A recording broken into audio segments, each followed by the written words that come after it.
Live news, खबर तो पक्की है।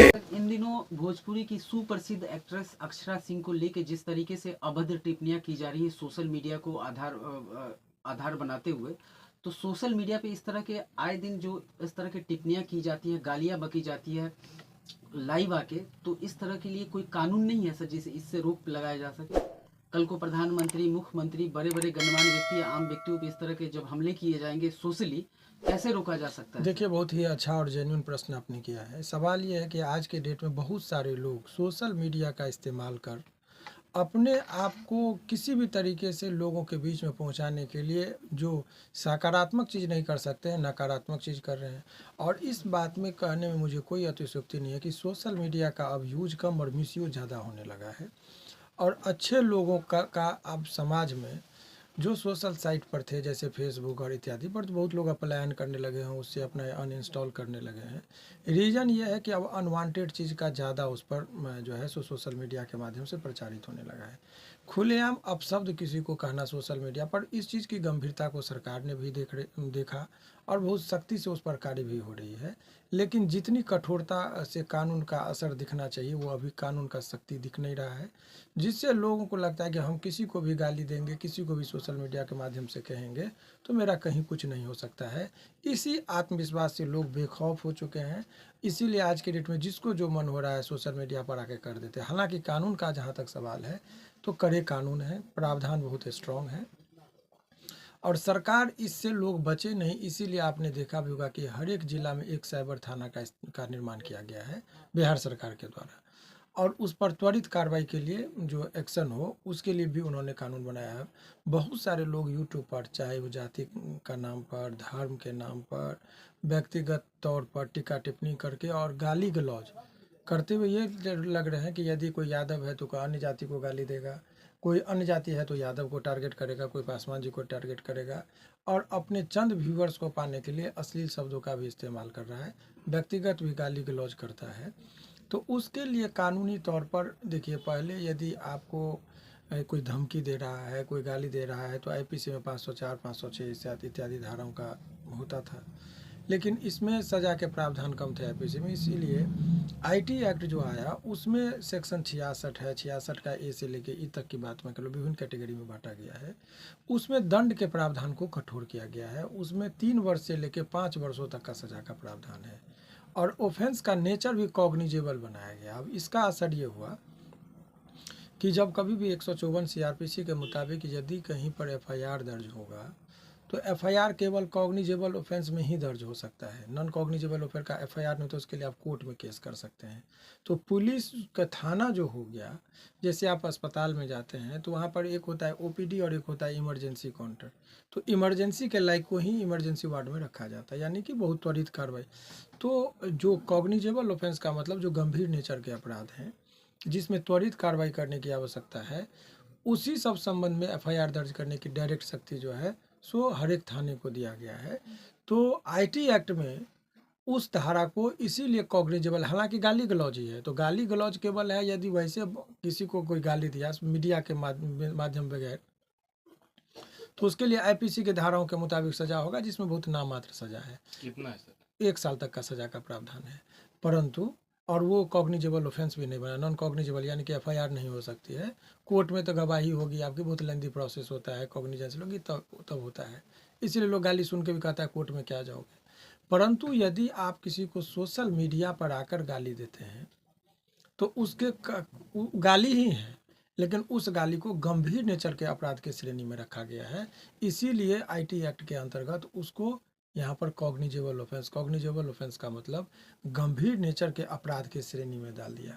अब यदि गंभीर नेचर के अपराध के श्रेणी में डाल दिया तो इसका असर ये होता है कि पुलिस डायरेक्ट उसमें किसी भी कॉग्निजेबल ऑफेंस को सेक्शन 2C है इन सीआरपीसी का, वहाँ पर डिफाइन किया गया है कि cognizable offence are those offence in which police officer can arrest a person without warrant, कि इसमें कॉग्निजेबल ऑफेंस में बिना वारंट के ही गिरफ्तार कर सकता है। तो वो शक्ति पुलिस को है।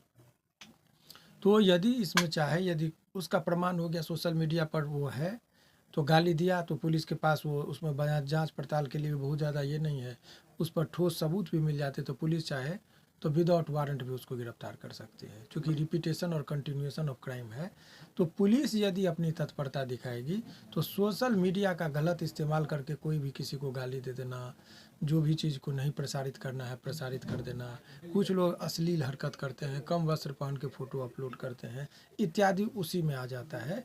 तो पुलिस को त्वरित यदि युद्ध स्तर पर जिस तरीके से शराबबंदी को माननीय मुख्यमंत्री जी ने एक मिशन बनाया, सफलता और सफलता बाद की चीज़ है, लेकिन उससे भी उस शराब पीने से केवल शराबी का घर बर्बाद हो रहा था, लेकिन सोशल मीडिया को निरंकुश करने से पूरा समाज बर्बाद हो रहा है।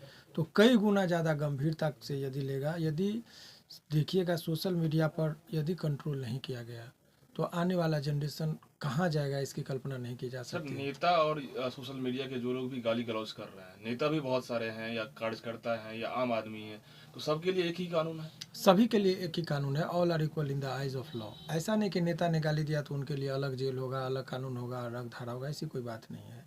कोई भी व्यक्ति यदि करेगा तो सभी के लिए इक्वल ही प्रोसीजरल को ये करना होगा।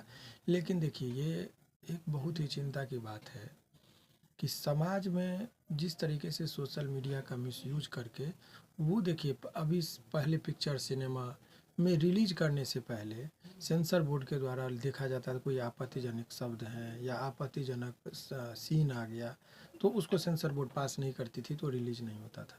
परंतु यूट्यूब और फेसबुक बिना किसी बोर्ड के हर चीज़ को रिलीज कर रही है, जिस चीज़ से ही समाज में दुर्गंध फैल रहा है। रिलीज करने की शक्ति, जो कौन चीज़ को ब्रॉडकास्ट आप करेंगे, जैसे हम वीडियो बनाए हम डाल देंगे, तो इसका एक मैकेनिज्म होना चाहिए कि हम जो बात बोल रहे हैं उससे समाज पर कोई कुप्रभाव तो नहीं पड़ेगा। तो रिलीजिंग का, और यदि वो करता है तो इसके लिए डायरेक्ट जिम्मेदार यदि फेसबुक और यूट्यूब को बनाया जाएगा कि जो उस प्लेटफॉर्म का इस्तेमाल करके लोगों तक अपनी गलत चीज़ों को प्रसारित कर रहा है, गलत शब्दों का यूज कर रहा है, तो व्यक्ति विशेष ना करके उसको ही, यूट्यूब को ही, उस प्लेटफॉर्म को ही यदि पार्टी बना दिया जाएगा, तभी जाके कुछ कठोर कार्रवाई होगी। अदरवाइज सोशल मीडिया पर निरंकुशता बढ़ती जा रही है। कानून तो सर कई सारे हैं, हाई कोर्ट के भी कई सारे चीज़ है, तो हाई कोर्ट भी संज्ञान ले सकती है।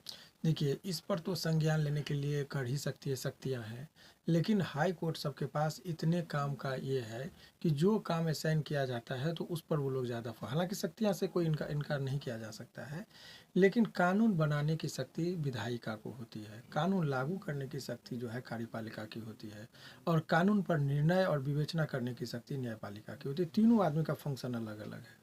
आपातकाल में एक दूसरे को चेक एंड बैलेंस का थ्योरी है इंडियन कॉन्स्टिट्यूशन में, उसका इस्तेमाल हो सकता है, एक दूसरे को नियंत्रित रखने के लिए आप कर सकते हैं, परंतु जो ये कानून बनाने की शक्ति विधायिका की है और लागू करने की शक्ति सरकार की है, एग्जीक्यूटिव जिसको कहते हैं।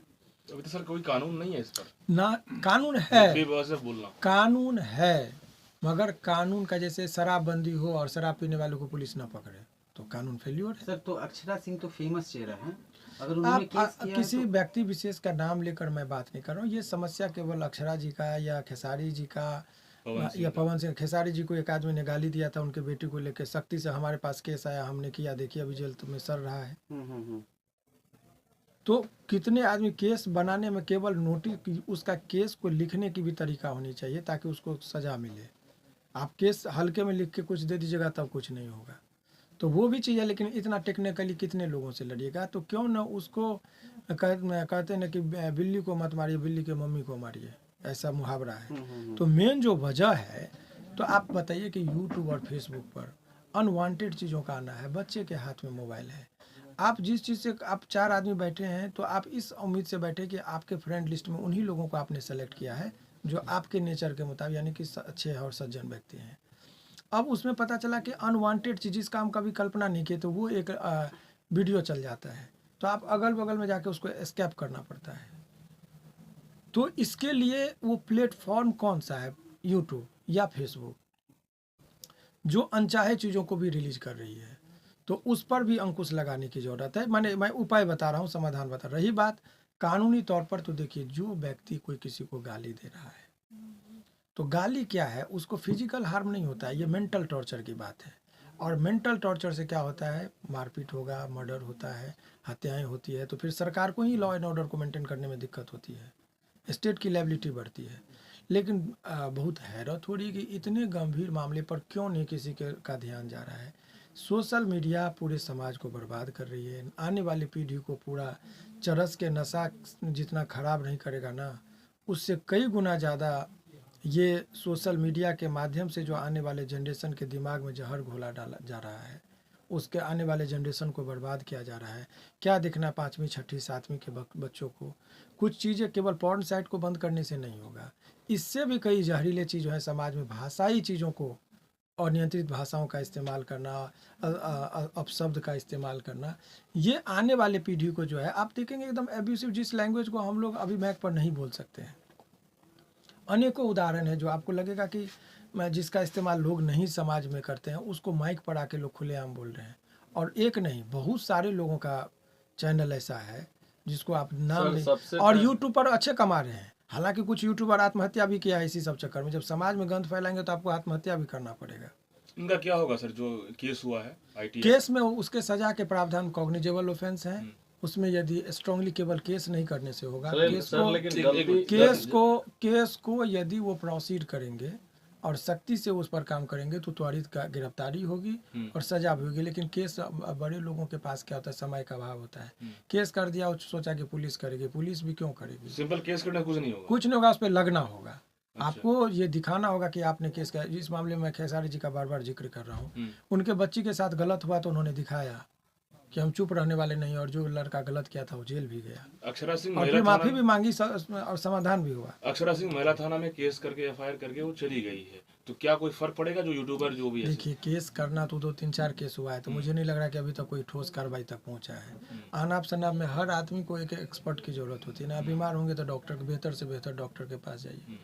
तो जो धाराएं लग रही है उस पर यदि अभी तक नहीं कार्रवाई हो रही है तो फिर सोचना होगा। इस पर में ठोस यदि किया जाए, केस को फोकस किया जाए, तो क्या क्या होगा इन लोगों को? करना चाहिए, समाज में एक मैसेज होना चाहिए 5 वर्षों तक का सजा का प्रावधान। 5 वर्ष तक का? हाँ, इसमें इसीलिए मैंने कहा कि IPC के अंतर्गत उसमें 1 वर्ष तक का सजा था, IT एक्ट के तहत उसी चीज के लिए 5 वर्ष तक की सजा का प्रावधान है। बेल भी सर इजी है क्या? नहीं, बेल की बात पर छोड़ जाए, बेल तो मर्डर केस में मिलने की, यदि आपका कितना इन्वॉल्वमेंट है, आपके खिलाफ कितना सबूत है, उस आधार पर बेल निर्भर करता है। तो उस सब चीज़ को तो इसमें तो भाई स्पष्ट है कि वीडियो पर देखिए कि गाली दे रहा है, रिकॉर्डिंग चीज़ है, डाउनलोडेड चीज़ है, उसमें कॉन्कॉक्टेड है नहीं, इतने लोगों का है, तो इसमें तो स्वाभाविक है कि बहुत सारा चीज़, तो हर लोगों को उस पर सोचना चाहिए। लाइव न्यूज, खबर तो पक्की है।